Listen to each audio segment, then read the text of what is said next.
Le daremos la palabra ahora a la doctora Guadalupe Guerrero, quien es directora general del Hospital General de México, para que nos hable del beneficio para las instituciones públicas de Juntos por la Salud. Adelante, Lupita, buenas tardes.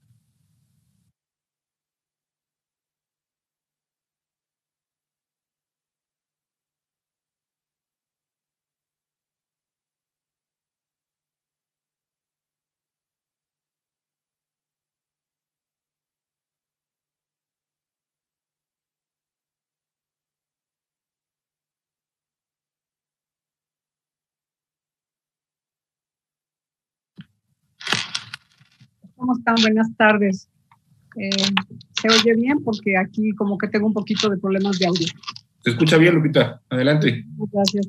Con su permiso, señor presidente, el académico doctor José Jalabe, y mi agradecimiento por la invitación a participar en este simposio al académico doctor Germán Fajardo, con mi saludo al señor canciller Marcelo Ebrard, al maestro Joel Robledo, al licenciado Héctor Valle y a todos los integrantes de este simposio. Yo les quiero mostrar lo que fue para nosotros de vivir esta iniciativa desde el campo de batalla, desde, si me permiten la similitud, el campo de batalla con un enemigo invisible que nos vino a modificar la vida como estábamos acostumbrados a vivirla. Voy a hablar entonces de cuál fue el beneficio de esta gran iniciativa de Juntos por la Salud en las instituciones públicas.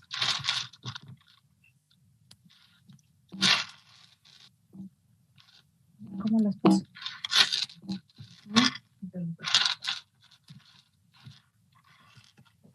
El Hospital General de México, después de la celebración de sus 115 años de vida, el 5 de febrero del 2020, se designó como Hospital COVID. Por el tamaño de nuestro hospital, no era posible dejar de atender el resto de los padecimientos, el resto de las enfermedades. Es entonces que se convierte en un hospital híbrido o de atención mixta. Desde un inicio hubo una coordinación muy cercana con todos los institutos nacionales de salud, los hospitales de alta especialidad y los de referencia, en donde estamos nosotros incluidos, con la Secretaría de Salud de la Ciudad de México y la Secretaría de Salud del Estado de México. Iniciamos con una reconversión hospitalaria al inicio de marzo del 2020, después de que se presentó el primer caso de COVID-19 el 28 de febrero del mismo año.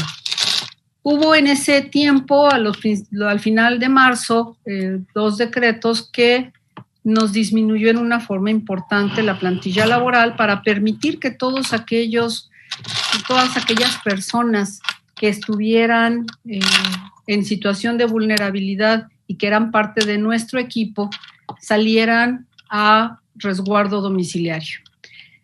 Hemos tenido hasta el día de hoy 185 reuniones interinstitucionales que nos ha permitido mantener el equilibrio en cuanto al envío y a la referencia y contrarreferencia de todos los pacientes con esta enfermedad. Para mostrarles un poco cómo vivimos nosotros esta pandemia de COVID-19 ya, como les mencionaba, en el campo de batalla, tuvimos que hacer en forma inicial una reconversión hospitalaria.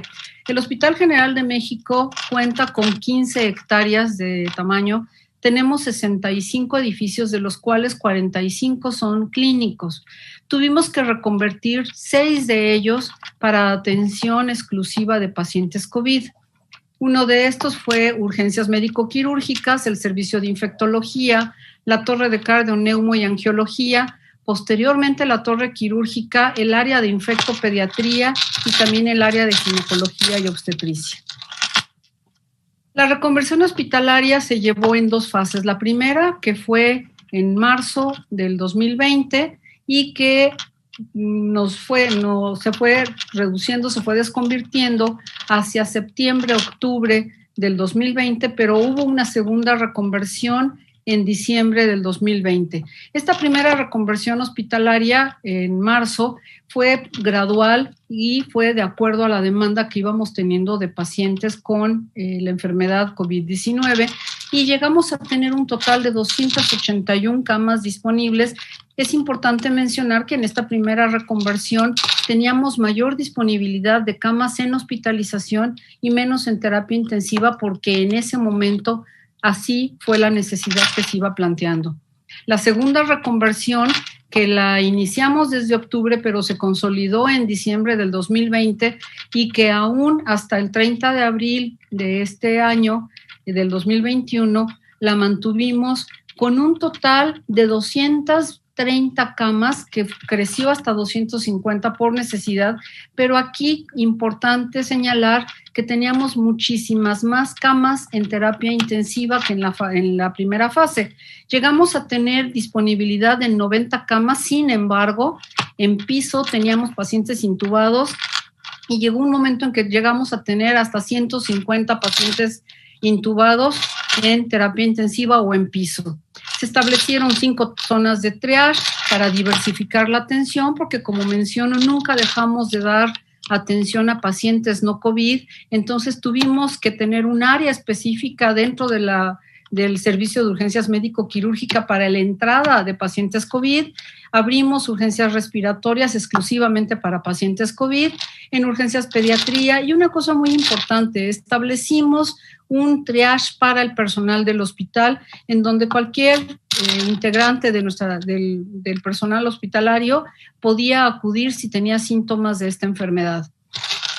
De acuerdo a los decretos, como les mencionaba, salió una gran cantidad de personal, 1,900 personas, y afortunadamente contamos con recursos del INSABI y posteriormente de la Secretaría de Hacienda para la contratación de diferentes médicos, de diferente personal de salud que nos ayudó y nos apoya todavía al momento con su participación.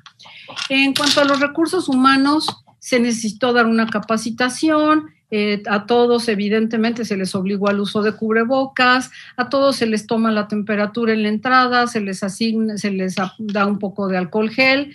Hemos hecho PCRs asintomáticos a pacientes, a los pacientes, a los contactos de los pacientes y aleatorias, y para esto llevamos ya más de 30,000 PCR realizadas.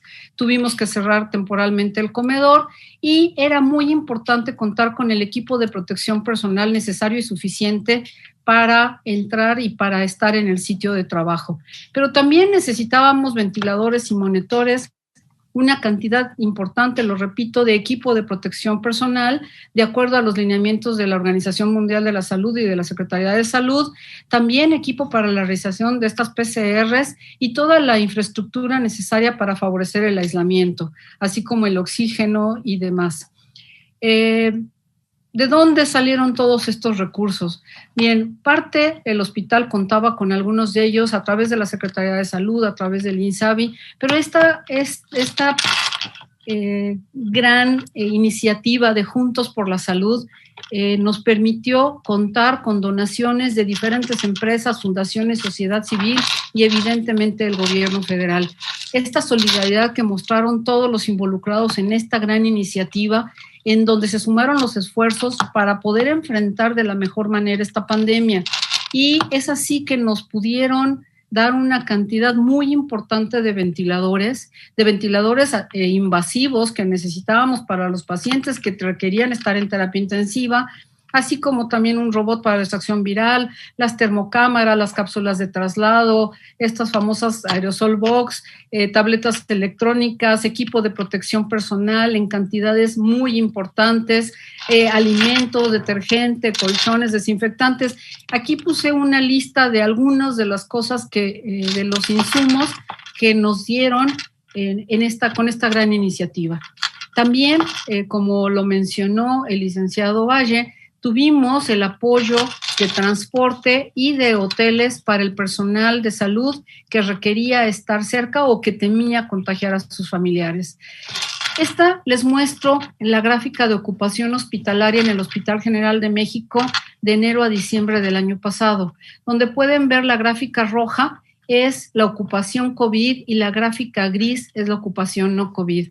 Como pueden ver, la ocupación COVID tuvo su mayor punto el año pasado entre mayo y junio, hubo un descenso, pero nunca llegó a la ocupación que tenemos actualmente, y posteriormente hubo un incremento, pero ya la disminución de atenciones no COVID no bajó tanto como en la primera etapa.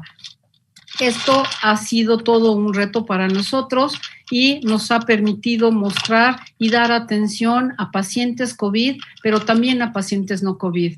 Una de las formas de demostrar la confianza del gobierno federal en este hospital, lo cual agradezco enormemente, fue que la campaña de vacunación COVID-19 se inició aquí en este Hospital General de México el día 24 de diciembre, en una ceremonia que se transmitió durante la conferencia mañanera del señor presidente. Estas son las imágenes de ese inicio de campaña, y aquí, para terminar, les quiero mostrar la diferencia entre nuestra celebración de los 115 años de vida de este gran Hospital General de México, doctor Eduardo Lisiaga, en donde con bombo y platillo celebrábamos el 115 aniversario el día 5 de febrero del 2020 con la presencia del señor secretario de Salud, el doctor Jorge Alcocer Varela, y otras distinguidas personalidades, y cómo celebramos los 116 años, ya con los módulos de vacunación tras de nosotros, ya que continuamos todavía hasta la fecha con esta campaña de vacunación al personal de salud. Muchísimas gracias. ¿Cómo lo voy a compartir? Muchas gracias, Lupita.